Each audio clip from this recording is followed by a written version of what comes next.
ආයිබෝවන්.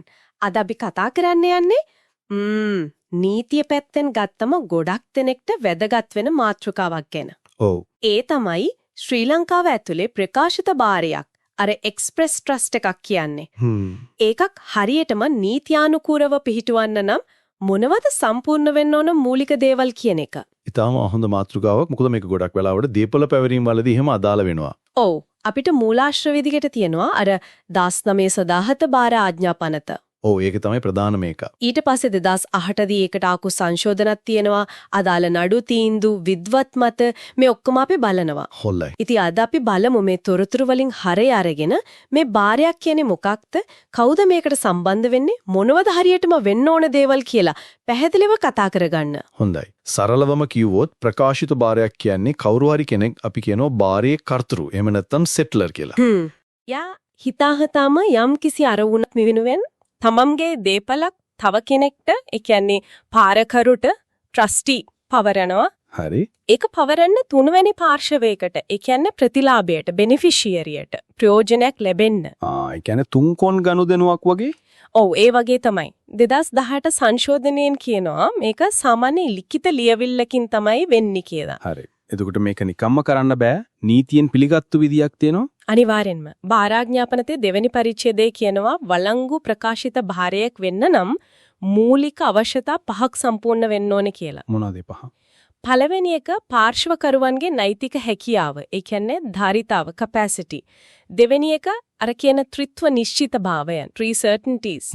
තුන්වෙනි එක සදාකාලිකත්වයට එරෙහි නීතිය rule against perpetuities පිළිපදින එක. හතරවෙනි එක නීත්‍යානුකූල අරමුණක් lawful purpose තියෙන එක. හරි. අවසාන එක පස්වෙනි එක නීතියෙන් නියම කරලා තියෙන විධිවිධාන සම්පූර්ණ කරන එක. හොඳයි. එන අපි ඔය පහ පිළිවෙලින් කතා කරමු. පළවෙනි එක පාර්ශවකරුවන්ගේ ධාරිතාව. භාරයකට කට්ටිය 3 දෙනෙක් ඉන්නවා කියවනේ. ඔව්. කර්තෘ භාරකරු ප්‍රතිලාභියා. හරියටම හරි. මේ කෙනාට මොන වගේ නීතිමය හැකියාවක්ද තියෙනවද? මුලින්ම කර්තෘ ගැන කතා කරමු. භාරය හදන කෙනා. හරි. ආඥාපනතේ 7 වෙනි වගන්තිය තමයි ඒකට අදාළ. එතන කියන්නේ භාරයක් හදන්න නම් ඒ කෙනා ගිවිසුම් වලට එළඹෙන්න හැකියාව තියෙන කෙනෙක් වෙන්න ඕන. ඒ කියන්නේ සරලවම වයස 18 සම්පූර්ණ වෙලා තියෙන්න ඕන. සීකල්පනාව හොඳට තියෙන්න ඕන. ඒ වගේම නීතියෙන් ගිවිසුම් හදන එක තහනම් කරපු කෙනෙක් වෙන්නත් බෑ. පුද්ගලයෙක් වෙන්නම ඕනද නැත්නම් ආයතනයකටත් පුළුවන්ද? සාමාන්‍යයෙන් පුද්ගලයන්. හැබැයි සමහර නඩු තීන්දුව තියෙනවා සමාගම් වගේ නීතිමය පුද්ගලයන්ටත් මේ හැකියාව තියෙනවා කියලා අර්ථ දක්වපු. හරි. හැබැයි වයස 18ට අඩු කෙනෙක්ට, ඒ කියන්නේ බාල වයස්කාරයෙක්ට භාරයක් හදන්න බැරිමද? බැරිම නෑ. විශේෂ අවස්ථාවක් කියනවා. එකේබී 7 වගන්තියේ කියනවා ප්‍රධාන දිසා අධිකරණයකින් අවසර ගත්තොත් බාල වයස්කාරයෙකුට වුණත් භාරයක් හදන්න පුළුවන් කියලා. ඒක වැදගත්. හරි. එතකොට භාරය බලාගන්න කෙනා භාරකරු ට්‍රස්ටි. එයාට මොනවද අවශ්‍ය? භාරකරුට 10 වෙනි වගන්තිය අනුව දීපල දැරීමේ හැකියාව තියෙන්න ඕන. ඒ කියන්නේ නීත්‍යානුකූලව දීපලක් අයිති කරගන්න පුළුවන් වෙන්න ඕන. ඒ කියන්නේ ඕනම කෙනෙක්ට පුළුවන්ද? වයස ප්‍රශ්නයක් නැද්ද? මෙහිමයි දීපල දරන්න නම් වයස අදාළ නෑ වගේ සමාගමකට උනත් පුළුවන්. හැබැයි ප්‍රායෝගිකව ගත්තම භාරකරුවෙකුට ගොඩක් වෙලාවට තීරණ ගන්න වෙනව නේද? අර ව්‍යුක්තිය පාවිච්චි කරන්න වෙනවා. ඔව්. ඒක ඇත්ත. ඒ වගේම සාමාන්‍ය බුද්ධියක් තියෙන කෙනෙක් වගේ පරිස්සමට දීපල කළමනාකරණය කරන්නත් එපයි. 15 වෙනි වගන්තියෙත් ඒ ගැන කියනවා. එකොට ඒගොඩි වගකීමක් ගන්න නම් භාරකරුතර ගිවිසුම් වලට එළඹෙන්න හැකියාව තියෙන කෙනෙක් වීම වැදගත්. ඒ කියන්නේ වයස 8ට වැඩි සිහියෙන් ඉන්න කෙනෙක් වීම නැත්තම් ගැටලු වෙන්න පුළුවන්. ඒ කියන්නේ බාල වයස්කාරයෙක් භාරකරුවෙක් කරන එක එච්චර හොඳ නෑ වගේ. ගැටලු මතුවෙන්න ඉඩ තියෙනවා. ඒ වගේම මතක තියාගන්න කාවත් බලෙන් භාරකරුවෙක් කරන්න බෑ. එයා කැමති වෙන්න ඕන. ඔව් වචනෙන් හරි ක්‍රියාවෙන් හරි ඒක බාර ගන්න ඕන. බාර ගන්න බෑ වගේ නම් සාධාරණ කාලයක් ඇතුළත ඒක ප්‍රතික්ෂේප කරන්නත් ඕන. හරි. දැන් තුන්වෙනි කෙනා ප්‍රතිලාභියා beneficiary. බාරෙන් ප්‍රයෝජන ගන්න කෙනා යාට මොනවාද සුදුසුකම්? ප්‍රතිලාභියෙකුට තර දීපල දැරීමේ හැකියාව තියෙන්න ඕන. නීතියෙන් දීපලක් ලබන්න පුළුවන් කෙනෙක් වෙන්න ඕන. ඒ කියන්නේ භාරය හදනකොට යා ජීවතුන් අතර ඉන්නම ඕනද? නෑ. ඒක තමයි විශේෂත්වය. තවම ඉපදිලා නැති කෙනෙක්. ඒ කියන්නේ නූපන් දරුවෙක් වුණත් ප්‍රතිලාභියෙක් වෙන්න පුළුවන්. එහෙමද? ඔව්. හැබැයි එයාගේ අයිතිය නීතියෙන් දෙන කාල සීමාව ඇතුළත යාට ලැබෙන්න ඕන. ඒක අර පස්සේ කතා කරන සදාකාලිකත්ව නීතියට සම්බන්ධයි. 2008 සංශෝධනයෙන් මේ ප්‍රතිලාභියා ගැන අලුත් දෙයක් කිව්වලේද? ඔව් ඒකෙන් තව පැහැදිලි කළා ප්‍රතිලාභියා කියන්නේ පුද්ගලයෙක් නිශ්චිතව හඳුනාගත හැකි පුද්ගල කාණ්ඩයක් වෙන්න පුළුවන් කියලා. ඒ කියන්නේ උදාහරණයක් විදියට මගේ මුණුබුරන් වගේ කිව්වොත් ඒක හඳුනා ගන්න පුරුවන් කණ්ඩායමක්නේ. ඉස්සර අර සංස්ථාගත නැති සමිති වගේ ඒවට බාර හදද්දි තිබ්බ සමහර ගැටලු මේකෙන් විසඳෙනවා. හැබැයි අර සත්තුන්ට බාර හදන එක ගැන මොකද කිව්වේ? ඒක ගැන විද්වත් මතයක් තියෙනවා. ලංකාවේ නීතියේ 3 වගන්තිය පුද්ගලයා කියලා තියෙන නිසා සත්තු ප්‍රතිලාභීන් විදියට සලකන්න අමාරුයි කියලා. ඉතින් ඒ වගේ බාර අවලංගු වෙන්න පුළුවන්. හරි. එතකොට මේ පළවෙනි කාරණේ පාර්ශ්ව තුනටම නීතිමය හැකියාව තියෙන්න ඕන කියන එක පැහැදිලි. දැන් යමු දෙවෙනි එකට. ත්‍රිත්ව නිශ්චිතභාවයන්. 3 certainties. මේක ටිකක් ගැඹුරුයි ලගේ. ඔව් මේක හරිව වැදගත්. අර ප්‍රසිද්ධ ඉංග්‍රීසි නඩුවක් night v night මතක ඇතිනේ? ඔව්. ඒකෙන් තමයි මේක පැහැදිලි වෙන්නේ. අපේ ආඥාපනතේ 6 වෙනි වගන්තියත් මේ ගැන කියනවා. වළංගු ප්‍රකාශිත බාරයක් වෙන්න නම් කරුණු 3ක් ගැන කිසිම අපැහැදිලි බවක් තියෙන්න බෑ. මොනවද ඒ 3? 1 බාරය හදන්න තිබ්බ අභිප්‍රාය intention. 2 බාරයට දාන දේපල subject matter. 3 බාරයෙන් ප්‍රයෝජනෙ ලැබුණ ප්‍රතිලාභීන් objects beneficiaries. මේ 3ම නිශ්චිත වෙන්න ඕන. අපි ටිකක් විස්තර කරමු. පළවෙනි එක අභිප්‍රායේ නිශ්චිත බවය. ඒ කියන්නේ බාහිරයක් හදන්න ඕනකමක් තිබුණා කියලා ඔප්පු වෙන්න ඕන. හරියටම හරි. නිකම්ම දේපලක් තෑගි දෙනවා වගේ නෙවෙයි. නීතියමය බැඳීමක් ඇති කරන බාරයක්ම හදන්න ඕන කියලා පේන්න තියෙන්න ඕන. ඒක වචන වලින් හරි ක්‍රියාවෙන් හරි. බාරේ කියන වචනේම තියෙන්න ඕනද? නෑ, එහෙම නෑ. හැබැයි අර ඉල්ලීම් වගේ වචන තියෙන්නේ. මම බලාපොරොත්තු වෙනවා, මම ඉල්ලා සිටිනවා, මගේ පූර්ණ විශ්වාසය වගේ. precatory words කියන්නේ? ඒවා පාවිච්චි කරනකොට පරිස්සම් වෙන්න ඕනේ. ඉස්සර නම් ඒ වගේ වචන තිබ්බත් බාරයක් හැදෙන්න පුළුවන් කිව්වා. දැන් නීතිය ටිකක් තදයි. ඒ වගේ වචන වලින් බාරයක් හැදෙන්නේ අනිත් කරුණු දෙක. ඒ කියන්නේ දීපලයි ප්‍රතිලාභීනුයි හරියටම නිශ්චිත නම් සහ මුළු ලියවිල්ලම බැලුවම ඒක නිකම්ම ඉල්ලීමක් නෙවෙයි. නීතියමය බැඳීමක් ඇති කරන්න හදපු එකක් කියලා පැහැදිලිවම පේනවනම් විතරයි. හරි. දෙවෙනි එක ප්‍රතිලාභීන්ගේ නිශ්චිතභාවය. බාරෙන් කවුද ප්‍රයෝජන ලබන්නේ කියලා හරියටම කියන්න ඕන. මගේ පවුලේ අයට කිව්වොත් ඒක මදි වෙන්න පුළුවන්. මොන පවුලේ අයද? මගේ හොඳම යාළුවන්ට කිව්වොත් එහෙමයි. කවුද ඒ යාළුවෝ? ඒ කියන්නේ අපැහැදිලි නම්. බාරය අවසාර්ථක වෙන්න පුළුවන්. හැබැයි අර 2008 සංශෝධනයෙන් කියවනේ නිශ්චිතව හඳුනාගත හැකි පුද්ගල කණ්ඩායමක් වෙන්න පුළුවන් කියලා. ඒ නිසා යම් ලිහිල් බවක් තියෙනවා. හරි. තුන්වෙනි එක බාර දේපලේ නිශ්චිතභාවය. බාරයට දාන දේපල මොකක්ද කියලාත් හරියටම කියන්න ඕනේ. අනිවාර්යයෙන්ම 8 වෙනි වගන්තිය කියන්නේ ඒකයි. මගේ ඉඩම් වලින් භාගයක්, මගේ ගිණුමේ තියෙන සල්ලි වලින් ටිකක් වගේ කිව්වොත් බෑ. මොකක්ද ඒ භාගේ? කොච්චරක් දේ ටික? පැහැදිලි නැහනේ. මගේ අහවල් තැන තියෙන අංකදරන ඉඩම රුපියල් ලක්ෂ 10ක් වගේ හරියටම කියන්න ඕන. හිතමුකෝ මේ නිශ්චිත භාවයන් තුනෙන් එකක් හරි අඩු වුණා කියලා. භාරයක් හදලා අදහස තිබුණා, දීපලත් කිව්වා, ඒත් ප්‍රතිලාභීන් කවුද කියලා හරියට කිව්වේ නැහැ. එතකොට මොකද වෙන්නේ? මෙහෙමයි. ඒක අඩුුනේ මොකද්ද කියන එක අනුව ප්‍රතිඵල වෙනස් වෙනවා. අභිප්‍රාය අවිනිශ්චිත නම් භාරයක් නැහැ. දීපල ලැබුණු කෙනාට ඒක සම්පූර්ණයෙන්ම අයිති. දීපල අවිනිශ්චිත නම් එතනත් භාරයක් නැහැ. දීපල ආපහු කර්තෘට යනවා. හරි. හැබැයි අභිප්‍රායයි දීපලයි නිශ්චිතයි. ඒ ප්‍රතිලාභීන් කවුද කියලා අවිනිශ්චිත නම් එතන විශේෂ දෙයක් වෙනවා. ප්‍රතිඵල භාරයක්, resulting trust ඇති වෙනවා. ඒ කියන්නේ බාරකරු ඒ දීපල දරාගෙන ඉන්නේ බාරයක් විදිහට තමයි. හැබැයි ඒකේ ප්‍රයෝජනය යන්නේ ආපහු කර්තෘට. ඒව නැත්නම් එයා මිය ගිහින්නම් යාට වතු යායට. ඒක වැදගත්. එතකොට ප්‍රතිලාභීන් කවුද කියලා දන්නවා. ඒත් ඒ ආරට දීපල බෙදන්නේ කොහොමද කියලා අවිනිශ්චිත වුණොත් ඒකට විසඳුම් තියෙනවා. එක්කෝ බාරකරුට බලය දීලා තියෙනවනම් එයාට බෙදන්න පුළුවන්. නැත්නම් උසාවියට පුළුවන් අර සමානාත්මකතාවයේ සාධාරණත්වයයි equality is equity කියලා සමව බෙදන්න. ඒවත් නැත්නම් හැම ප්‍රතිලාභියෙක්ම එකඟ නම් එයාලටම තීරණය කරලා බෙදා ගන්නත් පුළුවන්. හොඳයි. ඒ ත්‍රිත්ව නිශ්චිත භාවයන් ගැන පැහැදිලි. දැන් අපි යමු තුන්වෙනි අවශ්‍යතාවයට. සදාකාලිකත්වයට එරෙහි නීතිය. rule against perpetuities. මේකෙන් කියන්නේ බාරයක් හැමදාටම තියාගන්න බෑ කියන එක නේද? සරලවම කිව්වොත් ඔව්. පෞද්ගලික බාරයක්. ඒ කියන්නේ පුණ්‍ය කටයුතුකට නෙවෙයි පුද්දලයන්ගේ ප්‍රයෝජනෙට හදන බාරයක්.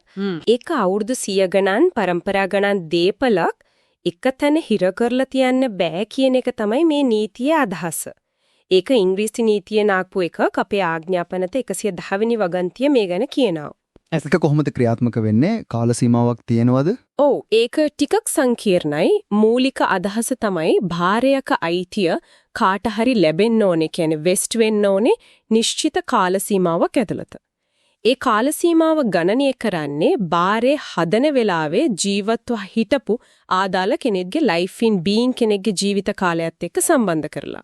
ලංකාවේ නීතිය මොකක්ද ඒ ගැන කියන්නේ? ලංකාවේ 110 වෙනි එක වගන්තිය අනුව ඒ කාල සීමාව තමයි අර ලයිෆ් ඉන් බීන් කෙනෙක්ගේ ජීවිත කාලය සහ ඉන්පස්සේ ඒ වෙලාවේ අන්තිම ප්‍රතිලාභියා බාල වයස්කාරයෙක් නම් එයා වැඩි වියට ඒ කියන්නේ වයස 8 එනකන් යන කාලේ. ඉංග්‍රීසි පොදු නීතිය තිබ්බ අවුරුදු 28ක් කියලා අපේ එකේ පොඩි වෙනසක් තියෙනවා. ඒ කියන්නේ පෞද්ගලික බාරයක් පරම්පරා ගානක් තියාගන්න බෑ. බෑ. ඒක තමයි මූලික රීතිය. ඒතකොට අර පන්සල්, පල්ලි, පුණ්‍යායතනවල තියෙන බාර ඒවා අවුරුදු ගානක් තියෙනෝනේ. ඒවට මේ නීතිය අගාරන 110 වගන්තිය කියනවා පුණ්‍ය භාර charitable trusts මේ සදාකාලිකත්ව නීතියෙන් සම්පූර්ණයෙන්ම නිදහස් කියන. ඒ නිසා තමයි මේ භාර සදාහටම පවතින්නේ.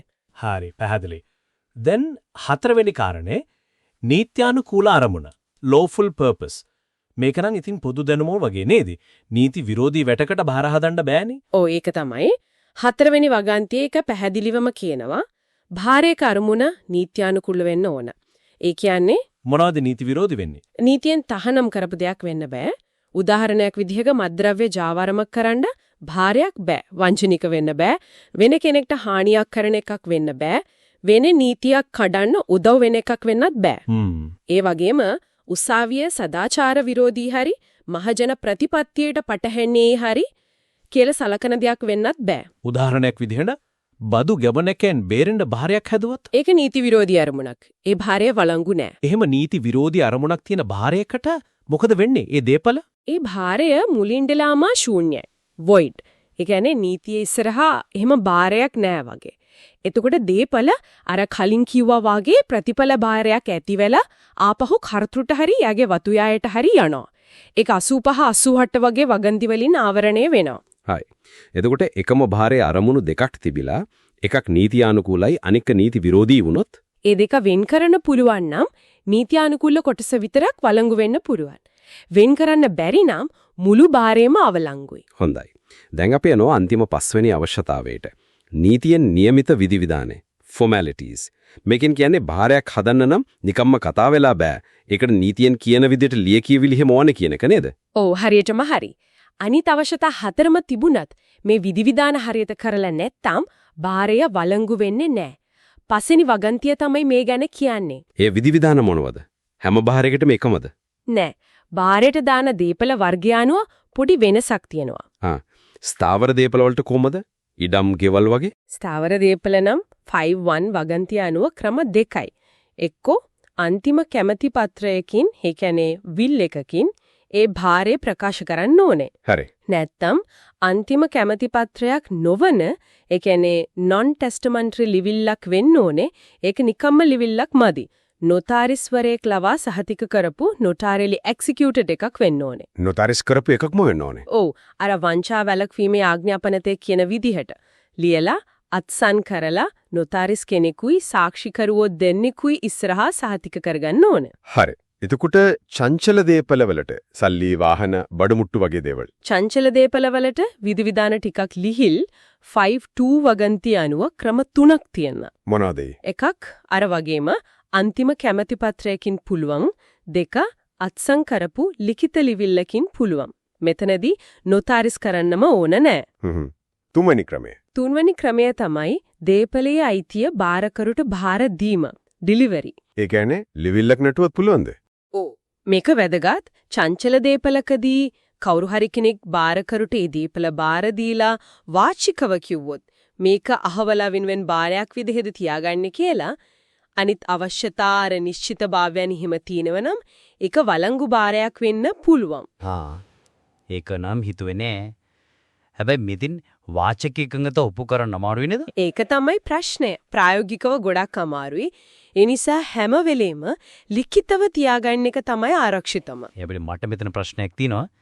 අර ස්ථාවර දීපල වලට නොතාරිස් ඔප්පුවක් මොන කිව්වනේ? ඔව්. දැන් කවුරු හරි බාරයක් යටතේ දීපලක් බාර අරගෙන පස්සේ කියනවා නෑ නීති අනුව නොතාරිස් ඔප්පුවක් නෑනේ. ඒ නිසා මේක බාරයක් නෙවෙයි මට අයිති කියන එහෙම වංචාවක් කරන්න බැරිද මේ නීතිය පාවිච්චි කරලා? ඒක හරිම වැදගත් ප්‍රශ්නයක්. ඔව්. එහෙම වෙන්න පුණිවන්. නීතියේ තියෙන විධිවිධානයක්ම වංචාවට යොදා ගන්න තියෙන ඉඩකඩක්. එතකොට ඒකට විසඳුමක් නැද්ද? පේනවා. ඒකද තමයි 5-3 වදන්තිය තියෙන්නේ. ඒක හරිම බලවත්. ඒකෙන් කියන්නේ අර නීතියෙන් කියන විධිවිධාන. උදාහරණයක් විදිහට අර නොතාරිස් සහතිකය අවශ්‍යයි කියන එක. ඔව්. කවුරු හරි කෙනෙක් වංචාවක් කරන්න පාවිච්චි කරනවා නම් ඒ අවස්ථාවේදී අර විධිවිධාන ආදාළ වෙන්නේ නෑ කියලයි. ඒ කියන්නේ වංචාවක් ඔප්පු කළොත් අර නොතාරිස් ඔප්පුව නැති වුණත් කමක් නැද්ද? ඔව්. වංචාව ඔප්පු කරන්න වාචික සාක්ෂි උනත් ඉදිරිපත් කරන්න පුළුවන්. ප්‍රසිද්ධ නඩුවක් තියෙනවා වැලියමයි වී මජීද් කියලා ප්‍රිවි කවුන්සිල් එකෙන් දුන්න තීන්දුවක්. ඒකෙදි වුණේ කෙනෙක් දීපලක් වික්ක වගේ ඔප්පුවකින් පැවරුවා. හැබැයි වාචිකව එකඟ වුණා පස්සේ සල්ලි දුන්නම ආපහු දෙනවා කියලා. පස්සේ අර ගත්ත කෙනා කිව්වා වාචික එකඟතාවය වළංගු නෑ නොතාරිස් කරලා නෑ කියලා. ඒක නම් ඇත්තටම වැදගත් ප්‍රතිපාදනයක්. නීතියෙම වංචාවට ඉඩ තියන්නේ නෑ කියන එක. ඔව් ඒ ඔඩි තව නඩු තියෙනවා. හරි. අන්තිමට අර 2018 සංශෝධනයෙන් මේ විධිවිධානවලට තව මොකක් හරි එකතු වුණා කිවලේද? ඔව් අලුතින් වගන්ති දෙකක් එකතු වුණා 6A සම 6B කියලා. ඒ වලින් කියන්නේ දැන් ප්‍රකාශිත භාර රෙජිස්ට්‍රාර් ජෙනරල් ඩිපාර්ට්මේන්තුවේ ලියාපදිංචි කරන්න ඕනි කියලා. ලියාපදිංචියක්? ඔව් භාරකරුවන්ට වගකීමක් තියනලා નિયમિત තොරතුරු දීලා භාරය ලියාපදිංචි කරන්න. ඒ වගේම මූල්‍ය බුද්ධි ඒකකයේ වගේ බලධාරීන්ට අවශ්‍ය වුණොත් ඒ තොරතුරු ලබා ගන්නත් පුරුවා. ඒ මොකටද? ප්‍රධාන වශයෙන්ම මුදල් විශුද්ධීකරණය වගේ නීති විරෝධී දේවල් වලට භාර පාවිච්චි කරන එක වළක්වන්න සහ විනිවිද භාවය වැඩි කරන්න. ඉතින් අද අපි කතා කළා මේ වළංගු ප්‍රකාශිත භාරයක් හදන්න අවශ්‍ය ප්‍රධාන කරුණු පහ ගැන. පාර්ශවකරුවන්ගේ ධාරිතාව, ත්‍රිත්ව නිශ්චිත භාවයන්, සදාකාලිකත්වයට එරෙහි නීතිය, නීති අනුකූල අරමුණ සහ නීතියෙන් නියමිත විධිවිධාන. මේ පහම හරියට තිබුණොත්නේ බාරයේ නීති අනුකූල වෙන්නේ. මේකෙන් පේනව නේද බාරයක් කියන්නේ හිතන තරම් සරල දෙයක් නෙවෙයි. ඒකට අදාළ නීති හරියට දැනගෙන වැඩ කරන්න ඕන කියන එක. හරියටම හරි. අවසාන වශයෙන් සිතන්න දෙයක් ඉතුරු කරන්නම්. අපි දැක්ක නේද ඒක පැත්තකින් බාරයක් හදන්න නීතියෙන් විධිමත් ක්‍රම අර ලියකියවිලි නොතාරිස් සහතික ඕන කියනවා. අනිත් පැත්තෙන් ඒ විධිවිධානම පාවිච්චි කරලා කවුරු හරි වංචාවක් කරන්න හැදුවත් ඒක වළක්වන්නත් පහ තුන වගන්ති නිගදීලා තියෙනවා. මෙන්න මේ විධිමත් භාවයයි වංචාව වැළැක්වීමයි කියන දෙක අතරේ සමහර වෙලාවට ඇතිවෙන ගැටුම. ඒකෙන් අපිට හිතන දෙයක් ඉතුරු වෙනව නේද? බාරයක් පිහිටුවද්දී වාචික එකගතාවන් මත කොයිතරම් දුරට විශ්වාසය තියන්න පුළුවන්ද? ඒකේ සීමාව කොතනද? ඒක හොඳ ප්‍රශ්නයක්. ඒ වගේම අර අලුතින් ආපු ලියාපදිංචි කිරීමේ අවශ්‍යතාවයත් එක්ක බාහිරයක තොරතුරු වල පෞද්ගලිකත්වයයි විනිවිදභාවයයි කියන දෙක අතරේ තියෙන තුලනය අනාගතයේදී කොහොම වෙනස් වෙයිද? ඒකත් හිතන්න වටින දෙයක්.